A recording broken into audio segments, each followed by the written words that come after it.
سابق وزیر اعظم پاکستان عمران خان کا اڈیالہ جیل سے عید کے موقع پر قوم پاکستان کے نام اہم پیغام۔ انہوں نے کہا کہ تمام پاکستانیوں کو عید الاضحیٰ مبارک۔ یہ عید قربان ہے جس کی روح اللہ کی راہ میں صدقے دل سے قربانی کرنا ہے۔ پاکستان اس وقت جن حالات سے گزر رہا ہے ان میں سب سے بڑی قربانی حق کی راہ میں نکلنا ہے۔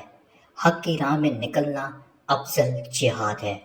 پاکستان کو درپیش مسائل کا اسی وقت خاتمہ ہو سکتا ہے جب یہ قوم حقیقی آزادی کی جدوجہد میں کسی بھی قسم کی قربانی دینے سے گریز نہیں کرے گی۔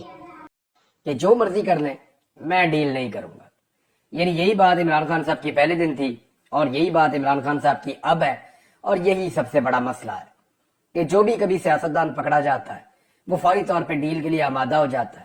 یہاں پہ ایک بندہ پکڑا گیا وہ ڈیل کے لیے مانے نہیں رہا، جو مرضی کر لے ڈیل نہیں کروں گا۔ عمران خان کی بہن نے راولپنڈی کی اڈیالہ جیل کے باہر نکلنے کے بعد یہ بات چیت بتائی کہ عمران خان صاحب نے آج پھر یہی کہا ہے، اور انہوں نے کہا کہ آج عمران خان صاحب سے ایک ہفتے بعد ملاقات ہوئی ہے اور تمام کیسز کی سماعت ان کی ملتوی ہو گئی ہے۔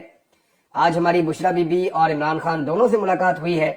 عمران خان بالکل صحت مند ہیں اور خوش لگ رہے تھے۔ عمران خان کے کان میں کوئی تکلیف نہیں ہے، نہ کوئی بیماری ہے۔ یہ خبر پھیلائی گئی تھی کہ عمران خان صاحب کے کان میں کوئی انفیکشن ہوا ہے کچھ صحافیوں کی جانب سے، اور وہ کہا گیا جی انفیکشن دماغ تک پہنچ گیا، تو اس طرح کی باتیں الٹی سیدھی کی گئی ہیں۔ لیکن عمران خان صاحب کی فیملی نے اس کو ڈینائی کیا۔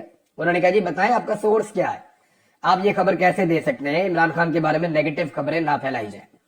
اور کچھ خبریں جو ہیں وہ پاکستان تحریک انصاف کے لوگوں کی جانب سے آئی تھی کہ عمران خان صاحب کو سحری میں افطاری میں پرابلم ہو رہی ہے یا انہیں عبادات نہیں کرنے دی جا رہی ہیں۔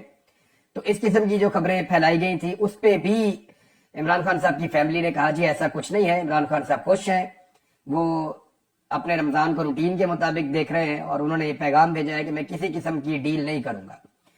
ان کا کہنا تھا کہ اسٹیبلشمنٹ کے ٹاؤٹ سوشل میڈیا پر بیٹھ کر افواہیں پھیلاتے ہیں، ان ٹاؤٹوں سے کوئی پوچھے ان کے سورسز کیا ہے۔ سوشل میڈیا پر اب افواہیں چل رہی ہیں کہ عمران خان کے دماغ میں اب کوئی انفیکشن ہوا ہے، اللہ تعالیٰ ان کی حفاظت کر رہا ہے۔ علیمہ خان نے کہا کہ عمران خان کے ذاتی معالج کو ان سے ملاقات نہیں کروا رہے، یہ پرابلم ہے، اور بچوں سے بھی بات نہیں کروائی جا رہی۔